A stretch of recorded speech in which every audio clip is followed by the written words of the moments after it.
Clinical breast exam ये किया कैसे जाता है और क्या डॉक्टर्स इसे एक सटीक टेस्ट मानते हैं? इसमें बेसिकली हाथ के पांचों उंगलियों का इस्तेमाल करते हुए स्तन का पैल्पेशन करके यानी उसको टच करके देखा जाता है और कोई गठान यदि फील हो रही है उसको मार्क किया जाता है और जरूरत हो तो नेक्स्ट स्टेप में उससे बायोप्सी या एफएनएसी ली जाती है। मैमोग्राफी कैसे किया जाता है? इस टेस्ट से क्या पता चलता है? ये बस एक एक्सरे समझ लीजिए आप, जैसे हम छाती का एक्सरे लेते हैं वैसे ये ब्रेस्ट का एक्सरे है। बहुत ज्यादा इफेक्टिव टेस्ट माना जाता है। ये लो डोज एक्सरे क्या होता है और क्या इस तरीके के जो टेस्ट होते हैं उनको पेशेंट्स के लिए ज्यादा सेफ माना जाता है? लो डोज एक्सरे का मतलब होता है कि इसमें जो रेडिएशन की मात्रा है वो सामान्य से बहुत कम है, यानी कि रफली 0.4 मिलीसीवर्ट कह सकते हैं। और ये रेडिएशन उतना रेडिएशन है जितना एनवायरनमेंट से हमको 7-8 हफ्ते में नॉर्मली वैसे ही मिलता, तो ये काफी सेफ है।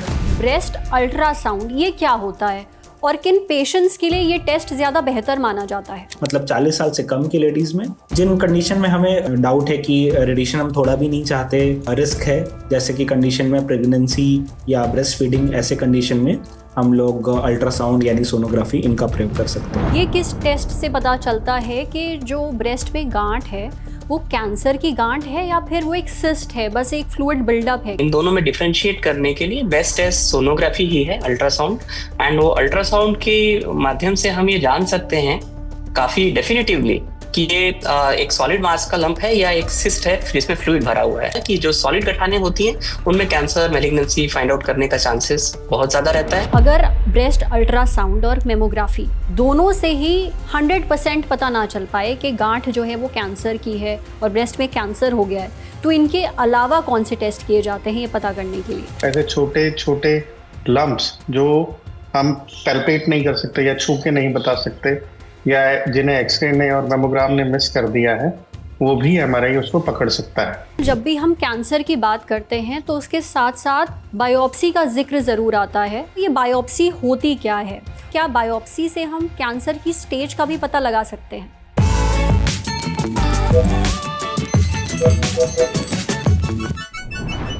ब्रेस्ट कैंसर के खिलाफ आपका सबसे बड़ा हथियार है टेस्टिंग, लेकिन कई महिलाएं शर्म और झिझक के चलते ब्रेस्ट में बदलाव या दिक्कत महसूस होने के बाद भी डॉक्टर के पास जाकर चेकअप नहीं करवाती, टेस्ट नहीं करवाती हैं। नतीजा, बीमारी बढ़ती जाती है और इलाज मुश्किल होता जाता है। इसलिए बेहद ज़रूरी है समय पर टेस्ट करवाना। लेकिन कौन सा टेस्ट? इस सवाल का जवाब आपको मिलेगा आज सेहत के इस खास एपिसोड में। Lalan top in partnership with AstraZeneca लेकर आया है आपके लिए ब्रेस्ट कैंसर पर एक खास सीरीज, जिसमें इस बीमारी से जुड़ी हर ज़रूरी जानकारी आपको दी जाएगी। आज हम जानेंगे ब्रेस्ट कैंसर के अलग अलग टेस्ट के बारे में, ये कैसे किए जाते हैं, हर टेस्ट से क्या पता चलता है, इनकी ज़रूरत किस पेशेंट में और कब पड़ती है, और भी बहुत कुछ। आज हमारे साथ हैं doctor Akhil Kapoor, medical oncologist, Tata memorial centre, Mumbai और वाराणसी से। Doctor Harshvardhan Atreya, director of medical and hemato oncology, Medanta hospital, Lucknow से।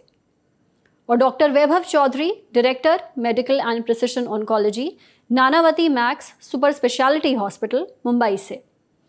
आप तीनों का बहुत बहुत स्वागत है ललन टॉप पर। डॉक्टर अखिल, मेरा पहला सवाल आपसे है, ब्रेस्ट कैंसर की स्क्रीनिंग अलग अलग तरह की जा सकती है और इन सभी स्क्रीनिंग्स पर हम बहुत ही तफसील से एक एक करके बात भी करेंगे। शुरुआत हम कर रहे हैं क्लिनिकल ब्रेस्ट एग्जामिनेशन से।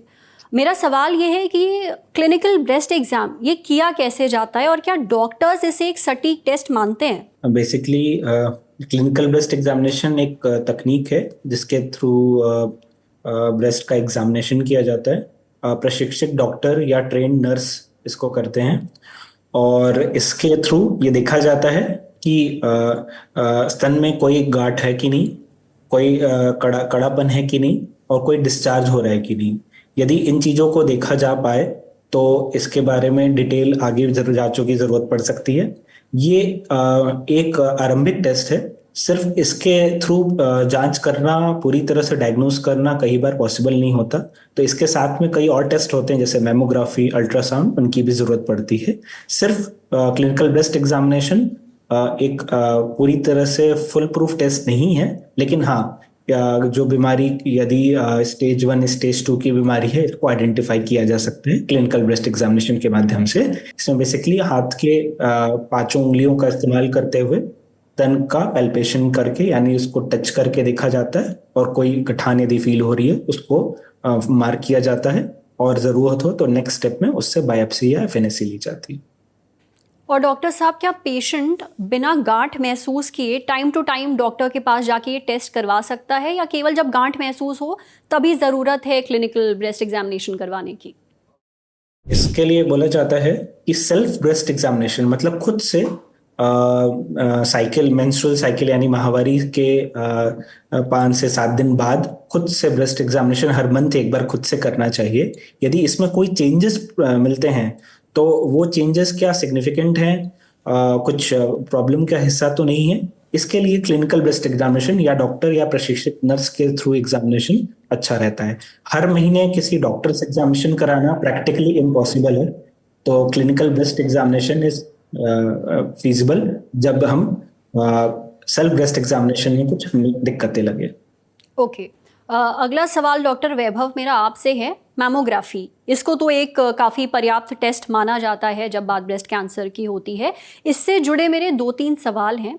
अव्वल तो ये कि ये टेस्ट कैसे किया जाता है, इस टेस्ट से क्या पता चलता है, और सबसे ज़रूरी सवाल तो ये है क्या इस टेस्ट में दर्द भी होता है? मैमोग्राफी जैसे आपने खुद ही कहा कि एक बहुत ही एस्टेब्लिश टेस्ट है एंड जब से अडॉप्ट किया गया स्क्रीनिंग के लिए तब से यही वो टेस्ट है जिसने जो ब्रेस्ट कैंसर मोर्टेलिटी है उसको काफी नीचे लाया है, more than 20 to 30%। So it's a very बहुत ज्यादा इफेक्टिव टेस्ट माना जाता है। कैसे किया जाता है? इट्स सिंपल, ये बस एक एक्सरे समझ लीजिए आप, जैसे हम छाती का एक्सरे लेते हैं वैसे ये ब्रेस्ट का एक्सरे है। थोड़ा ब्रेस्ट डेंस स्ट्रक्चर होता है, स्पेशल इसके डिटेक्टर प्लेट्स होती हैं, वो प्लेट्स पे ब्रेस्ट को रखा जाता है और उसके ऊपर से एक दूसरी प्लेट से थोड़े समय के लिए कुछ सेकंड के लिए माइल्ड प्रेशर डाला जाता है and then X-rays pass on की जाती है। ये जो एक्सरेज में हम यूज करते हैं वो काफी लो डोज की होती हैं जिससे कोई बहुत ज्यादा हार्म नहीं होता है। एंड ये करने से जैसे अभी self breast examination, clinical breast examination में जो गठाने छूट जाती है, जो थोड़ी बहुत नोट्स रहते हैं ब्रेस्ट में जो हाथ से फील नहीं होती है, डीप सीटेड रहते हैं, उसमें कुछ ऐसा अलग सा पैटर्न दिखता है ये एक्सरेज में जो कि डायग्नोस्टिक होता है, काफी हाईली सस्पिशियस होता है कि ये कैंसरस गठान वर्सेस नॉन कैंसरस गठान के बीच में डिफरेंशिएट करने के लिए। एक काफी स्टैंडर्ड टेस्ट है। तकनीक मैंने आपको बताया, just like an X-ray with a very very low dose. एंड उसके साथ में जो दूसरा आपका प्रश्न था क्या इसमें दर्द होता है? थोड़ा दर्द होता है। देखो, दर्द एक थोड़ा सब्जेक्टिव फेनोमेना है। ऑब्वियसली स्तन के ऊपर और नीचे एक प्लेट रहती है कुछ सेकंड के लिए और माइल्ड प्रेशर दिया जाता है जिससे कि ब्रेस्ट का टिश्यू थोड़ा अच्छे से फैल जाए और बहुत अच्छी इमेज आ जाए हमारे पास में। तो उतने समय के लिए थोड़ा सा इनकन्वीनियंस जरूर होता है। इसमें पेन का परसेप्शन हर किसी का थोड़ा थोड़ा अलग होता है। एक रिलेशन मेंस्ट्रुअल साइकिल से भी रहता है कि जस्ट मेंस्ट्रुअल साइकिल अपना जो पीरियड रहता है माहवारी का, उसके 1-2 दिन पहले ब्रेस्ट ज्यादा सेंसिटिव होती हैं, उस वक्त ये टेस्ट नहीं करना चाहिए। ये जो टेस्ट है ये ऑलमोस्ट 1 हफ्ते बाद आफ्टर द मेंस्ट्रुएशन आप कर सकते हैं, पेन कम रहेगा। एंड बस उतना ही है, इसको बहुत ज्यादा सीरियसली इसमें पेन और उसकी चिंता करने का कोई विषय नहीं है।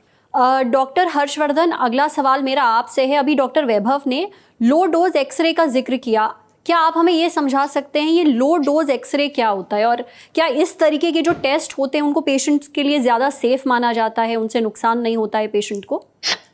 लो डोज एक्सरे का मतलब होता है कि इसमें जो रेडिएशन की मात्रा है वो सामान्य से बहुत कम है, यानी कि रफली 0.4 मिलीसीवर्ट कह सकते हैं। और ये रेडिएशन उतना रेडिएशन है जितना एनवायरनमेंट से हमको 7-8 हफ्ते में नॉर्मली वैसे ही मिलता। तो ये काफी सेफ है और आजकल की जो कैलिब्रेटेड मशीन्स हैं वो पुरानी एक्सरे फिल्म से 3-4 गुना ज्यादा कम हमको एक्सरे देती है या एक्सपोजर देती है। तो ये साइंटिफिक स्टडीज के हिसाब से बहुत ही सेफ, एक्सट्रीमली सेफ लेवल है। तो ऐसी फीमेल्स जो यंग है या जो ब्रेस्ट फीडिंग है, जो प्रेगनेंसी अभी से होके गुजरी हैं, जो ब्रेस्ट फीड करा रही हैं अपने बच्चों को, उनके लिए भी ये बहुत सेफ लेवल माना जाता है। अभी मॉडर्न सेंटर्स में जो नई फुल फील्ड डिजिटल मेमोग्राफी है या फिर टोमोसिंथेसिस या 3D टोमोसिंथेसिस मशीन्स हैं, उनमें ये रेडिएशन का जो लेवल है वो और भी कम हो जाता है। तो सिंपल लैंग्वेज में ये बहुत ही सेफ टेस्ट है। और जैसा डॉक्टर वैभव ने बताया कि मेमोग्राफी ही एक ऐसा टेस्ट है, जो स्क्रीनिंग टेस्ट है, जिसने मोर्टेलिटी को बहुत कम कर दिया है ब्रेस्ट कैंसर की। तो एक्सट्रीमली सेफ और बहुत ही यूजफुल टेस्ट है। डॉक्टर हर्षवर्धन, हमें ये तो समझ में आ गया कि मेमोग्राफी काफ़ी सेफ टेस्ट है। मैं आपसे ये जानना चाहती हूँ, ये टेस्ट किस उम्र के बाद महिलाओं को करवाना चाहिए और कितने गैप पर? जी, तो 40 साल से अधिक उम्र की महिलाओं में ईयरली ये ब्रेस्ट मैमोग्राफी का टेस्ट होना चाहिए। या फिर जिन महिलाओं में रिस्क फैमिली में बहुत ज्यादा रहा है, या जिनके प्राइमरी रिलेटिव्स को या फर्स्ट डिग्री रिलेटिव्स, जैसे कि मदर या सिस्टर में ब्रेस्ट कैंसर या ओवेरियन कैंसर का चांस बढ़ा हुआ मिला है, या उनके केसेस आए हैं, तो उन केसेस में 25 साल की उम्र से भी हम इसको शुरू कर सकते हैं। तो ये स्क्रीनिंग के तौर पर यूज किया जाता है।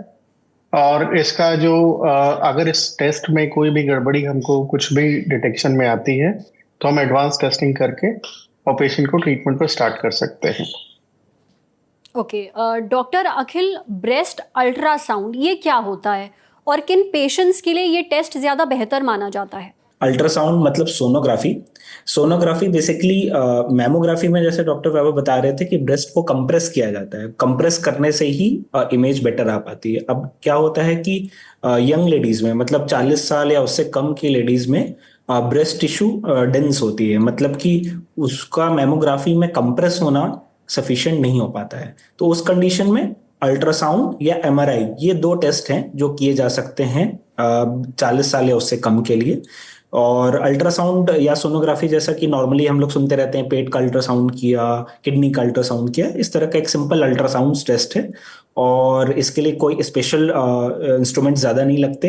रूटीन अल्ट्रासाउंड जैसे होता है उसमें एक स्पेसिफिक प्रोब्स होते हैं, अल्ट्रासाउंड इसके थ्रू किया जा सकता है। अच्छी बात है कि इसमें ब्रेस्ट में कंप्रेशन भी नहीं होता, तो ये थोड़ा बहुत जो पेन होने के चांसेस हैं वो भी नहीं रहते। तो अल्ट्रासाउंड कम उम्र के, मतलब 40 साल से कम के लेडीज में, जिन कंडीशन में हमें बहुत डाउट है कि रेडिएशन हम थोड़ा भी नहीं चाहते, रिस्क है, जैसे कि कंडीशन में प्रेगनेंसी या ब्रेस्ट फीडिंग, ऐसे कंडीशन में हम लोग अल्ट्रासाउंड यानी सोनोग्राफी इनका प्रयोग कर सकते हैं। कुछ और भी कंडीशंस हैं जहां मैमोग्राफी और अल्ट्रासाउंड साथ में किया जाता है, इसको सोनो मैमोग्राफी बोलते हैं। मतलब कि मैमोग्राफी किया गया, उसमें देखा गया कि कुछ एरिया में डाउट है लेकिन मैमोग्राफी में क्लियर नहीं हो रहा है, तो रेडियोलॉजिस्ट यानी हमारे जो फिजिशियन है जो अल्ट्रासाउंड या मैमोग्राफी कर रहे हैं, वो सेम टाइम पे ही अल्ट्रासाउंड मशीन पे टेस्ट कर लेते हैं। तो दोनों के बीच में कोरिलेशन देखते हुए डिसाइड किया जाता है, क्योंकि ये बेसिकली दो अलग अलग टेस्ट हुए लेकिन दोनों का कंबाइंड रिजल्ट हुआ, उससे हमें क्लैरिटी मिल पाती है कि आगे क्या करना है और वो जो लीजन दिख रहा है वो एक्चुअली डाउटफुल फॉर कैंसर है कि नहीं। ओके, एंड डॉक्टर वैभव, ये किस टेस्ट से पता चलता है कि जो ब्रेस्ट में गांठ है वो कैंसर की गांठ है या फिर वो एक सिस्ट है, बस एक फ्लूइड बिल्डअप है जिस भी वजह से? यस, दोनों में डिफरेंशिएट करने के लिए बेस्ट टेस्ट सोनोग्राफी ही है, अल्ट्रासाउंड। एंड वो अल्ट्रासाउंड के माध्यम से हम ये जान सकते हैं काफी डेफिनेटिवली कि ये एक सॉलिड मास का लंप है या एक सिस्ट है जिसमें फ्लूइड भरा हुआ है। इसका मतलब बहुत गहरा होता है कि जो सॉलिड गठाने होती हैं उनमें कैंसर, मैलिग्नेंसी फाइंड आउट करने का चांसेस बहुत ज्यादा रहता है। ओके, डॉक्टर हर्षवर्धन, अगर ब्रेस्ट अल्ट्रासाउंड और मेमोग्राफी दोनों से ही 100% पता ना चल पाए कि गांठ जो है वो कैंसर की है और ब्रेस्ट में कैंसर हो गया है, तो इनके अलावा कौन से टेस्ट किए जाते हैं ये पता करने के लिए? ये कुछ फीमेल्स जो यंग फीमेल्स हैं या जो एफटी फीमेल्स हैं, जिनके ब्रेस्ट टिश्यू या ब्रेस्ट हैवी हैं, उनके अंदर फैट कम है, ग्लैंडुलर टिश्यू ज्यादा है, तो कभी कभी अल्ट्रासाउंड या मैमोग्राफी में कभी कभी लम्प्स छुप जाते हैं, छोटे लम्प्स वो दिखाई ही नहीं देते। तो ऐसे केसेस में हम लोगों को एमआरआई का सहारा लेना पड़ता है। एमआरआई का फायदा ये है कि एमआरआई में मैग्नेटिक फील्ड्स यूज होती हैं, उसमें कोई रेडिएशन नहीं है, और हमको ब्रेस्ट की एक 3D इमेजिंग मिल जाती है। ऐसे छोटे टिश्यूज, जो ऐसे छोटे छोटे लम्प्स जो हम पैल्पेट नहीं कर सकते या छू के नहीं बता सकते, या जिन्हें एक्सरे ने और मैमोग्राम ने मिस कर दिया है, वो भी एमआरआई उसको पकड़ सकता है। स्पेशली ऐसी फीमेल्स में जिनमें हाई रिस्क है, जिनमें जल्दी स्क्रीनिंग हमको चालू करनी पड़ती है, या जिनका मैमोग्राफी मतलब उसमें पता नहीं चल पा रहा है, अल्ट्रासाउंड में पता नहीं चल पा रहा है, या फिर ऐसी फीमेल्स जिनकी ब्रेस्ट बहुत डेंस है, जैसे यंग फीमेल 30 ईयर्स से कम की फीमेल्स हो, या फिर बहुत हेफ्टी फीमेल्स हो, उनमें एमआरआई का अच्छा यूज करके हम लोग उस टेस्टिंग को और पुख्ता कर सकते हैं और अच्छे से बता सकते हैं कि ब्रेस्ट में कोई खतरा है कि नहीं। तो ये एक हाई सेंसिटिविटी टेस्ट है जो एमआरआई जिसको हम कह रहे हैं, और हर केस में जरूरी नहीं है, लेकिन डॉक्टर्स ये पता लगा लेते हैं किसको जरूरत है और उसी का ये एमआरआई का टेस्ट कराना पड़ता है। ओके डॉक्टर अखिल, जब भी हम कैंसर की बात करते हैं तो उसके साथ साथ बायोप्सी का जिक्र ज़रूर आता है। तो बायोप्सी से जुड़े मेरे बहुत ही बेसिक से सवाल हैं जो हमारा ऑडियंस भी जानना चाहता है। अव्वल तो ये बायोप्सी होती क्या है, और जब हमारे पास ऑलरेडी इतने सारे टेस्ट हैं, ब्रेस्ट अल्ट्रासाउंड है, एमआरआई है, मैमोग्राफी है, तो फिर बायोप्सी की ज़रूरत क्यों पड़ती है? और तीसरा सवाल ये है कि क्या बायोप्सी से हम कैंसर की स्टेज का भी पता लगा सकते हैं? जी बिल्कुल।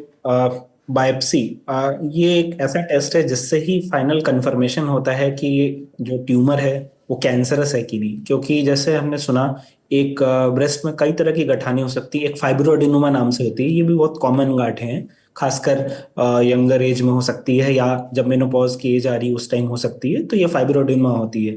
कई बार जब फाइब्रोएडेनोमा एडिनोमा मैमोग्राफी या अल्ट्रासाउंड में पता लग जाए तब बायोप्सी की जरूरत नहीं। लेकिन जब अल्ट्रासाउंड या मैमोग्राफी में ऐसा लग रहा है कि नहीं कैंसरस होने के चांसेस है, तो फिर बायोप्सी से ही फाइनल कंफर्मेशन किया जा सकता है ये गांठ कैंसरस है कि नहीं।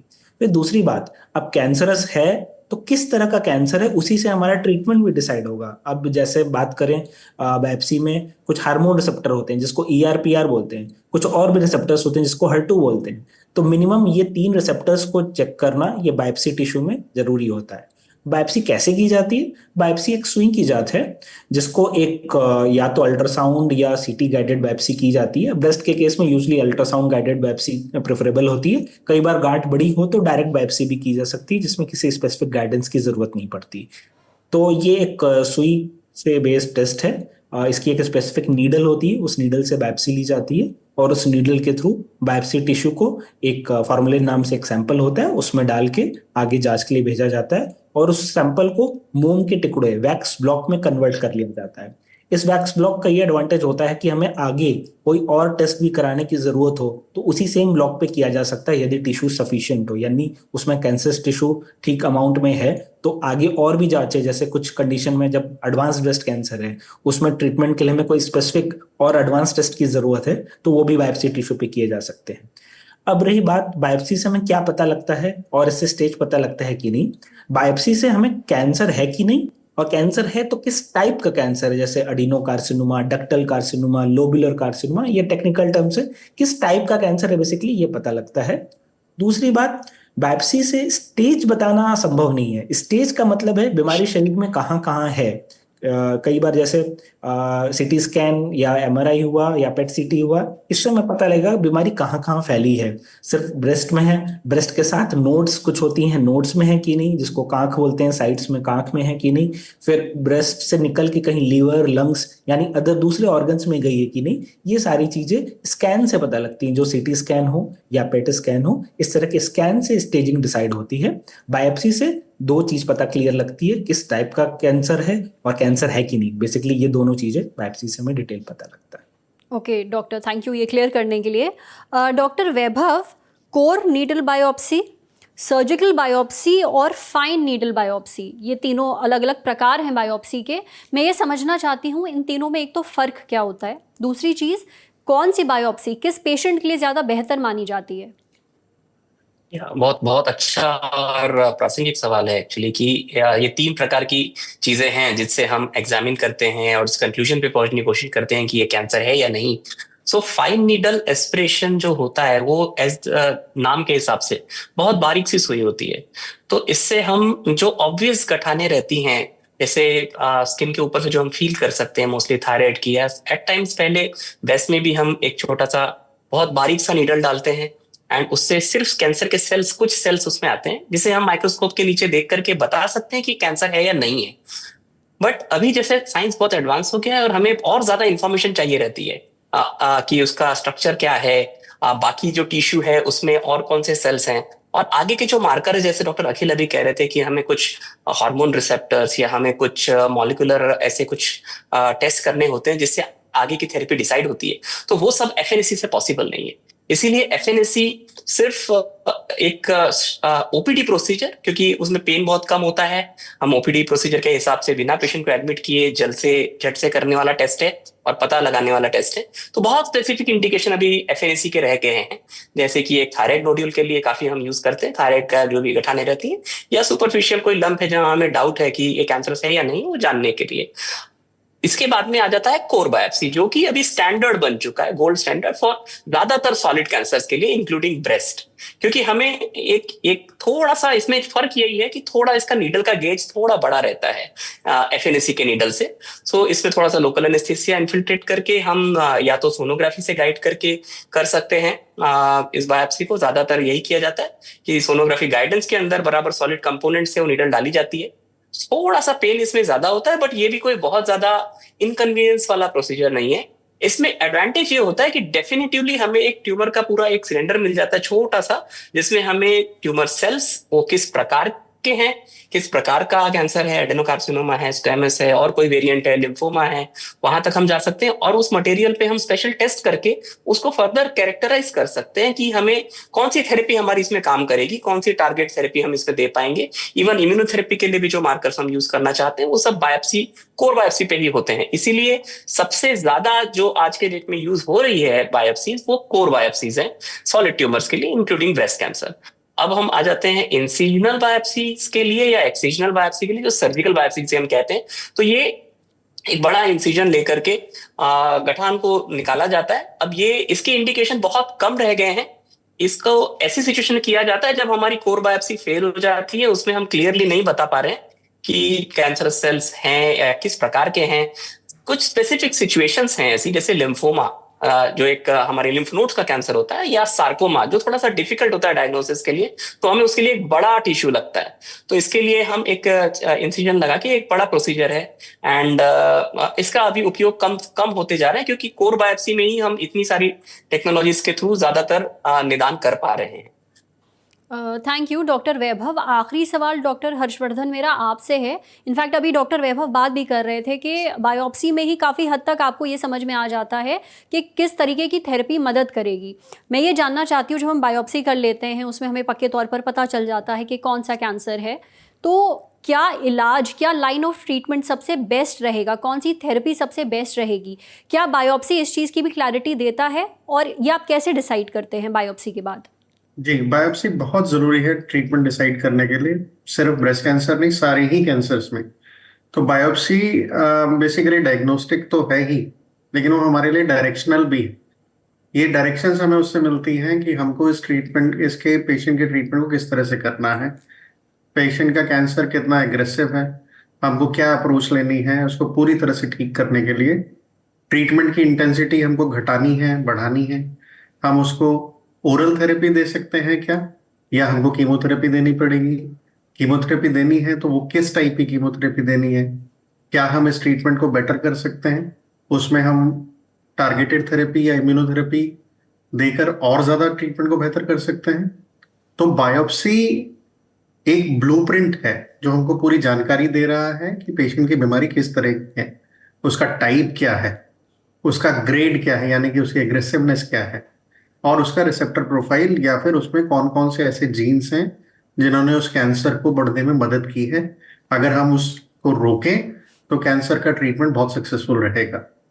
तो ब्रेस्ट कैंसर में हम मेनली, जैसे डॉक्टर अखिल ने भी बताया, कि 3 रिसेप्टर्स देखते हैं, जिसमें ईस्ट्रोजन रिसेप्टर्स हैं, प्रोजेस्टेरॉन रिसेप्टर्स हैं और HER2 रिसेप्टर्स हैं।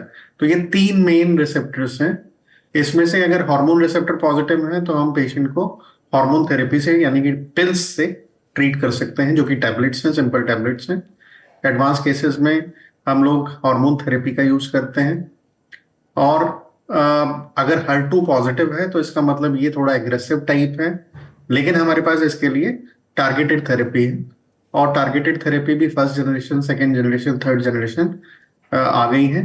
तो जैसे पेशेंट की बीमारी की एग्रेसिवनेस हमको पता लग जाती है कि ये एग्रेसिवनेस है इसकी, उसी के हिसाब से हम उसमें कॉम्बिनेशन थेरेपी का यूज करते हैं।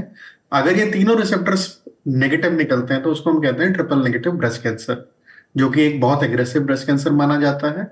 उसमें हमको अर्ली स्टेज में भी कीमोथेरेपी का ट्रीटमेंट देना होता है, और उसमें हम इम्यूनोथेरेपी से आजकल इलाज भी कर रहे हैं कुछ केसेस में, जो लोग बहुत एग्रेसिव माने जाते हैं।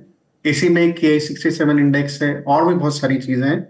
यानी कि हमको कैंसर का सिग्नेचर पता लग गया, हमको उसकी नेचर पता लग गई, हमको ये पता लग गया कि इसमें कौन सी दवाइयों से फायदा होगा, और उस ट्रीटमेंट में हम इम्यूनोथेरेपी या कीमोथेरेपी और टारगेटेड थेरेपी तीनों दे सकते हैं कि नहीं।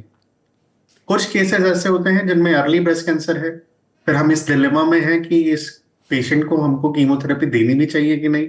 तो ऐसे कुछ मॉलिक्यूलर टेस्टिंग बायोप्सी पर होती है जो हमको ये बताती है कि उनका रिकरेंस स्कोर, यानी कि कैंसर को आगे बढ़ने की संभावना कितनी है। अगर वो लो रिस्क आता है तो हम सेफली उस पेशेंट में कीमोथेरेपी ओमिट कर सकते हैं, यानी कि नहीं देंगे तो भी पेशेंट को कोई रिस्क नहीं बढ़ेगा। तो सिर्फ ट्रीटमेंट देने में नहीं, जहां पर ट्रीटमेंट नहीं देना चाहिए हमको, वो भी हमको बायोप्सी के और मॉलिक्यूलर टेस्टिंग से पता लग जाता है। तो ये जो दौर है ये प्रिसीजन ऑन्कोलॉजी का है, और उसमें बायोप्सी और उनकी मॉलिक्यूलर टेस्टिंग हमारी बहुत मदद करती है। तो बायोप्सी, मैं दर्शकों को भी यही कहना चाहता हूं कि बहुत सारे लोग अभी भी ऐसे आते हैं जो बायोप्सी से बहुत घबराते हैं, कि उनके मन में ये शंका होती है, ये अफवाह होती है कि बायोप्सी कराने से कैंसर फैल जाएगा और फिर वो लाइलाज हो जाएगा। वो शंका बिल्कुल निर्मूल है। बायोप्सी से हमको इतनी सारी चीजें पता लगती हैं और ट्रीटमेंट करने में हमको बहुत सहायता मिलती है। Thank you so much doctor Harshvardhan, thank you doctor Akhil and thank you doctor Vaibhav. आपने कैंसर स्क्रीनिंग, खासतौर पर ब्रेस्ट कैंसर स्क्रीनिंग के बारे में हमें बहुत काम की जानकारी दी है। उम्मीद है ये जानकारी हमारे जो ऑडियंस हैं उनके भी बहुत काम आएगी। शुक्रिया हमें समय देने के लिए।